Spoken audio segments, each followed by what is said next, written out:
السلام علیکم ورحمۃ اللہ وبرکاتہ۔ الحمد للہ الذی علم بالقلم علم الانسان ما لم يعلم واشهد ان لا الہ الا اللہ وحدہ لا شریک لہ واشهد ان محمدا عبدہ ورسولہ، اما بعد۔ عزیز طلبہ، گزشتہ درس میں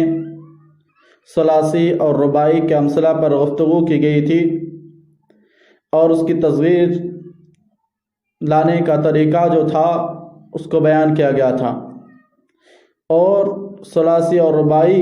کی تصغیر کا حکم بیان کیا گیا تھا کہ ثلاثی کی تصغیر کیسے لائیں گے اور رباعی کی تصغیر کیسے لائیں گے۔ آج کے اس درس میں مؤلف رحمہ اللہ ثلاثی کے کچھ ایسے امثلہ کو بیان کر رہے ہیں جو ہے تو حقیقتاً ثلاثی، لیکن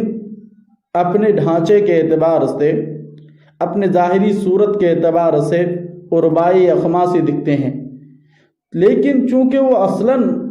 ثلاثی ہوتے ہیں اس لیے اس پر ثلاثی کا حکم لگایا جاتا ہے۔ تو آج کے عنوان کو مؤلف رحمہ اللہ نے یوں بیان کیا ہے کہ ما یعامل معاملۃ الثلاثی عند التصغیر، کہ وہ اسماء جن پر تصغیر جیسا معاملہ کیا جائے گا۔ اگر میں آپ کو خلاصتاً بیان کرتے چلوں تو وہ اسماء 5 طرح کے ہوتے ہیں جو دیکھنے کے اعتبار سے تو رباعی یا خماسی دکھتے ہیں، لیکن اصلاً ثلاثی ہوتے ہیں اور ثلاثی کی تصغیر کی طرح اس کی بھی تصغیر لائی جاتی ہے۔ نمبر 1 کہ وہ اس طرح کے اسماء ہوں جس کے آخر میں تائے تانیث لگا ہوا ہو۔ نمبر 2 ایسے اسماء ہوں جن کے آخر میں الف مکسورہ لگا ہوا ہو۔ نمبر 3 ایسے اسماء ہوں جن کے آخر میں الف ممدودہ لگا ہوا ہو۔ نمبر 4 اس طرح کے اسماء ہوں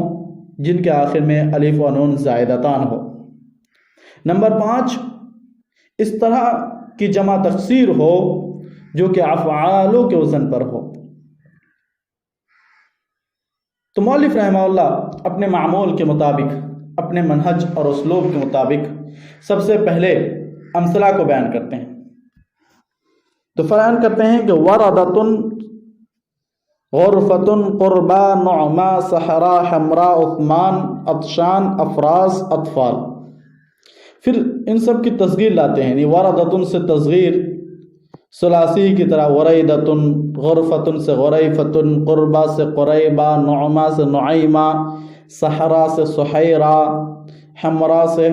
حمیرہ، عثمان سے عثیمان، عطشان سے عطیشان، افراز سے افیراز، اطفال سے عطیفہ لاتے ہیں۔ پھر اس پر بحث کرتے ہیں۔ تو آئیے ہم مؤلف رحمہ اللہ کی بحث کو جانتے چلتے ہیں۔ مؤلف رحمہ اللہ بیان کرتے ہیں کہ اذا عددت احروف الاسماء المکبرہ فی القسمین الف و با، کہ جب آپ الف و با میں سے اسماء مکبرہ کو گنو گے یا اسماء مکبرہ کے احروف کی گنتی کرو گے، رأیت منہا ما هو علی 4 احرف، تو آپ ان میں سے چند اسماء کو ایسے پاؤ گے جن کے 4 احروف ہے، ومنها هو علی 5، اور ان میں سے کچھ اسماء تو ایسے ہیں جن کے 5 احروف پائے جاتے ہیں۔ وربما ظننت ان الرباعی منها يصغر على فعیل، اور جب آپ ایسا پاؤ گے تو آپ سمجھو گے کہ رباعی کی تصغیر تو فعیل کے وزن پر لانا چاہیے، بکسر ما بعد یا تصغیر، یعنی یا تصغیر کے بعد والے حروف کو کسرہ دیتے ہوئے۔ اور اسی طرح وتحیرت فی تصغیر الخماسی، اور خماسی کی تصغیر لانے میں آپ پریشان ہو جاؤ گے، اس لیے کہ کتاب میں خماسی کی تصغیر لانے پر بحث نہیں کی گئی ہے، اس لیے مؤلف رحمہ اللہ یہ جملہ لا رہے ہیں کہ وتحیرت فی تصغیر الخماسی، کہ خماسی کی تصغیر میں آپ پریشان ہو جاؤ گے۔ لیکن جہاں تک کہ ہمارے طلباء کی بات ہے، جہاں تک کہ آپ لوگوں کی بات ہے، تو آپ لوگ پریشان نہیں ہوں گے، اس لیے کہ خماسی کی تصغیر میں آپ یہ گمان کر بیٹھو گے کہ فعیل کے وزن پر لائیں گے۔ وَلَكِنَّ هَذِهِ الْأَسْمَاءَ وَنَحْوِهَا، لیکن یہ تمام تر اسماء اور اس جیسے اسماء مستثنات من قاعدۃ التصغیر، تصغیر کے عام قاعدہ سے مستثنات میں سے ہے، عام قواعد سے الگ ہے۔ لأنها تصغر تصغیر الثلاثی، اس لیے کہ ان اسماء کی تصغیر لائی جائے گی ثلاثی کی تصغیر کی طرف۔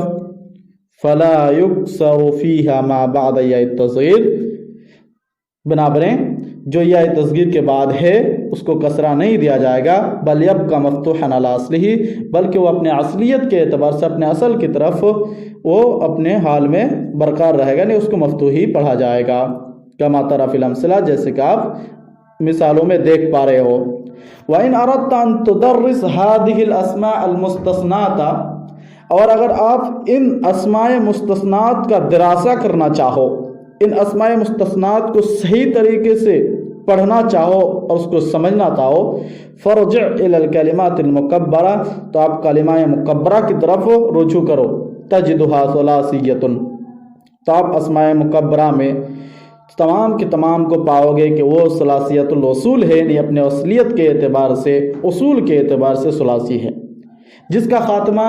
یا تو تائے تانس کے ذریعے ہوا ہے، یا الف مکسورہ کے ذریعے ہوا ہے، یا پھر الف ممدودہ کے ذریعے ہوا ہے، یا الف نون زائدتان کے ذریعے، یا پھر یہ کہ وہ کلمات جو ہیں وہ بذات خود جمع تکسیر ہے جو افعالوں کے وزن پر ہے۔ وَكُلُّ اسم كَذَلِكَ،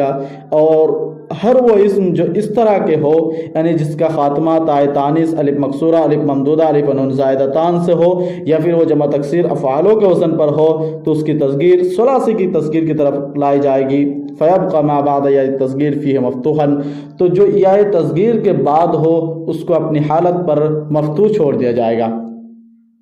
پھر مؤلف رحمہ اللہ ان تمام کے قواعد کو ذکر کرتے ہوئے بیان کرتے ہیں کہ القاعدہ، اور کہتے ہیں یصغر تصغیر الثلاثی کل اسم ثلاثی الاصول، کہ ثلاثی کی تصغیر کی طرح ہر اس اسم کی تصغیر بھی لائی جائے گی جو ثلاثی الاصول ہو، لیکن اس کا خاتمہ تائے تانس یا الف مقصورہ یا الف ممدودہ کے ذریعے ہوا ہو، او الف النون زائدتین یا پھر الف النون زائدتین کے ذریعے ہوا ہو، او کانا جمع تکسیر، یا یہ کہ وہ جمع تکسیر ہو جو افعالوں کے وزن پر ہو، فلا یکسر فیہ ما بعد یا التصغیر، تو جو یا تصغیر کے بعد ہو اس پر کسرہ نہیں دیا جائے گا، یعنی اس پر رباعی کا عمل نہیں کیا جائے گا، بل یبقى علی اصلہ مفتوحا، بلکہ اس کو اپنے اصلیت پر مفتوح چھوڑ دیا جائے گا اور مفتوح برقرار رہے گا۔ السلام علیکم ورحمۃ اللہ وبرکاتہ۔